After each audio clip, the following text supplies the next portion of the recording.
Hi, and welcome to my week 7 to 8 pregnancy milestone recap video. So last time was weeks 5 to 6 and I did mention my first ultrasound. However, I didn't then actually talk about my week 6 ultrasound, which was where we expected to see the baby's heartbeat. Now this video, as I've mentioned before, is supposed to be week 7 to 8. And that week 6 ultrasound did sort of happen between 6 to 7, and so I guess I'll start with that one.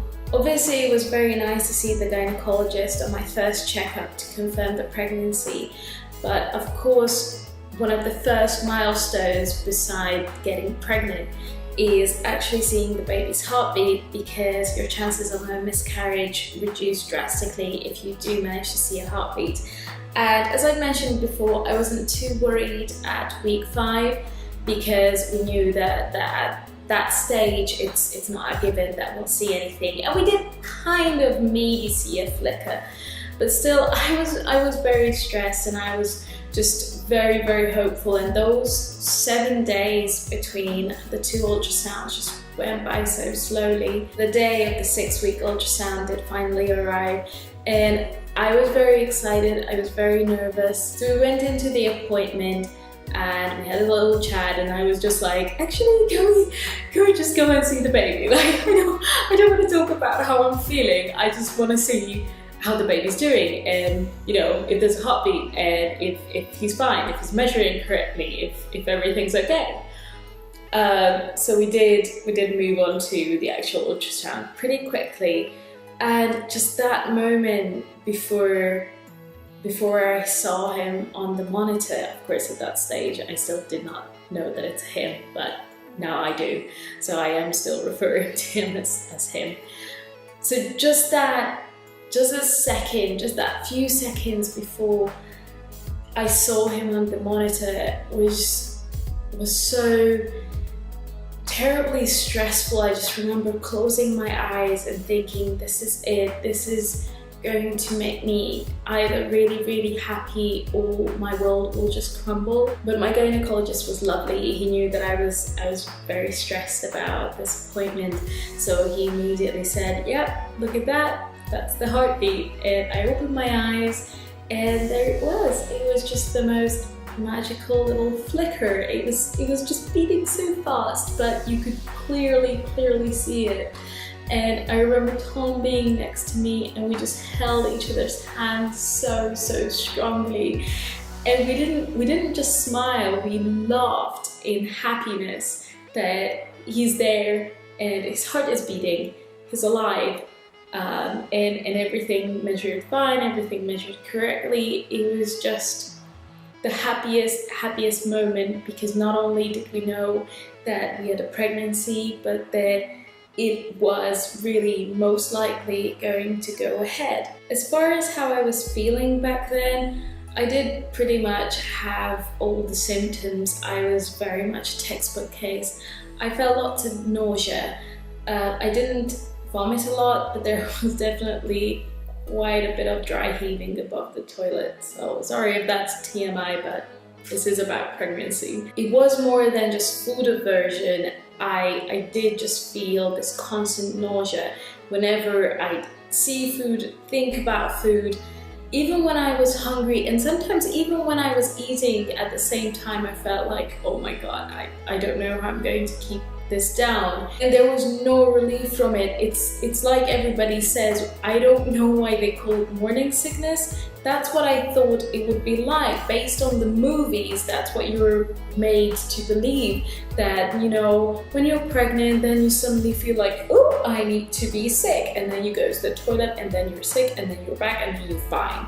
But that is definitely not the way real pregnancy works. I just felt this constant nausea all the time. I knew I probably wasn't going to actually throw up, but I just did not feel like eating at all. I think what made it worse was also the prenatal vitamins. I did not know about this. This is something Tom read up recently, and I wish I would have known. I had a feeling that this was going on, but I just wasn't sure. Basically, you're not really supposed to take multivitamins on an empty stomach. But what would happen is in the evening, as I said, all day I would feel nauseous. But in the evening it was especially bad. So I often didn't eat dinner, or I just ate something very small. And then because the prenatal vitamins say you should take them in the evening, then I would take my vitamins. But of course, because my stomach wasn't lined, my body just became even more agitated. So what would end up happening is not only was I feeling sick during the day, I took the prenatal vitamins and I had to go to the loo and straight away throw it up.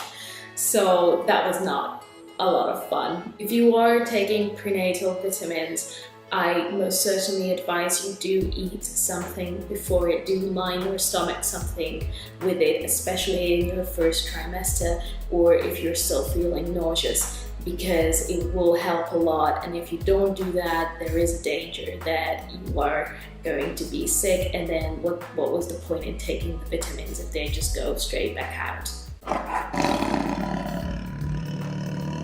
The hardest part about those few weeks was not being able to tell anyone. And that's why I think that the first trimester is pretty much the most unfair and just hardest part of pregnancy. And I say this being in the third trimester. Granted, I am at the beginning of the third trimester, so who knows, maybe in a month's time I'll change my mind. But so far, I really do think that those times, those few weeks were the most difficult for me at least. And it's just so unfair that you really can't, and you're really not supposed to share this news with anyone. I shared it with a very, very, very limited number of people. I didn't tell anyone at work, and I didn't tell it to a lot of people in my family. And I felt like I really shouldn't be sharing this news, but I thought that was so unfair because I was feeling tired all the time, but still that's the time when you're not really supposed to be having coffee. And also, I just wanted to fall asleep at work and I just could not concentrate and I could not eat well, but I couldn't tell my colleagues and I couldn't tell my boss. But it also affects your free time. If you're a social drinker like me, like you'd go out with a friend and you'd have a beer, you'd have a glass of wine, obviously it's going to be strange and they're going to realize that A, you don't want to go out that much in the evenings anymore because you keep on being tired or you don't feel well. And B, when you do go out, you have to say, I'll just have a lemonade, or I'll have a soda, and they think, okay, that's fair enough, she doesn't feel like it there and then. But if you keep doing that for weeks and weeks, they are going to notice that there's something going on. It's basically like you're expected to be a normal part of society because nobody knows that there's anything different. But it's really difficult for you because you just feel like you're constantly ill for about 2 months. So that was very hard for me, and yet I still didn't really feel like telling people because I was just so worried that I am going to miscarry. And I knew that I would have a lot of support from the people around me, but I was also really, really worried that people are going to pity me. And I didn't want that, and I didn't want people to look at me and think, oh my god, that is so terrible, that's such a tragedy. If anything was to happen, I wanted people to treat me like everything was fine, like everything was normal. This is also one of the reasons why I didn't start documenting my pregnancy before my 28th week. Up until then, I was still worried of losing the pregnancy. And I can't blame myself for it, and I don't blame anyone if they don't want to share before that.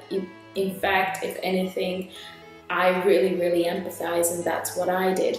But if I had to do it again, I would seriously consider just documenting every step from the beginning, and if I miscarry, I miscarry. I don't know, I am trying to keep my mind open. I think it's really important that we get those kind of stories out there as well. This is the reason I started my channel, because I have come from a background with infertility. So even though I do realize that there is a relatively big chance of miscarrying in the first trimester, I think if I was to get pregnant a second time, if this miracle was going to happen again, I would seriously consider documenting it from the very beginning, from getting that big fat positive. The nicest thing about that part of my pregnancy was my 8-week ultrasound, because again, of course, we had a little bit of a worry before. Is everything going to be fine? Is he still going to have heartbeat? I think at that stage, every woman's biggest fear is the missed miscarriage, where you think everything's fine, you're having all the symptoms, and you go into an appointment and they don't find a heartbeat. That is very rare once you have seen a heartbeat, but it still happens. And if you're prone to being such a pessimist as I am, then that can be a fear. But of course, we saw him and we saw the heartbeat, and that was really nice. But the nicest thing about it was just that he started to look like a baby. At 6 weeks, he was still just like a little smudge with a little flicker. And at 8 weeks, he already kind of looked like a baby. He had little hands and he had little feet. And again, it was just a moment of, this is not just a pregnancy. This is not just my pregnancy. This is me being pregnant with a little person, that little person on the screen. It was also nice because even though my symptoms hadn't really eased up, in fact, if anything, they were pretty strong then, I did tell 2 key people. I told my dad and I told my boss. And the former was just a really nice experience because I'm very close to my dad, and he was very, very happy for me, and it was just really cute to see him being really touched about having a grandchild. Telling my boss was also great because it gave me security in terms of labor law, because the way the law works in Hungary is that you're only protected at the time of your pregnancy from, say, getting fired if you make this known to your employer. And of course, I'm a lawyer, so that was kind of important for me. And my boss was really nice about it. He sort of said that, yeah, that's absolutely fine, that's really great, and there's no bigger joy in a person's life. So I knew he wasn't going to be difficult about it, and he wasn't going to give me a hard time. And he was going to keep it confidential, but if anyone was going to come up to me and give me a bit too much work, or if I couldn't handle it, then he'd like have a word with them. So that was really good. That was a huge relief for me. So this is pretty much all I have for this recap video. I hope you enjoyed it. Click thumbs up if you did. And I'll see you in my next recap, which is going to be weeks 9 to 12, so pretty much up until the end of the first trimester. Until then, take care, bye!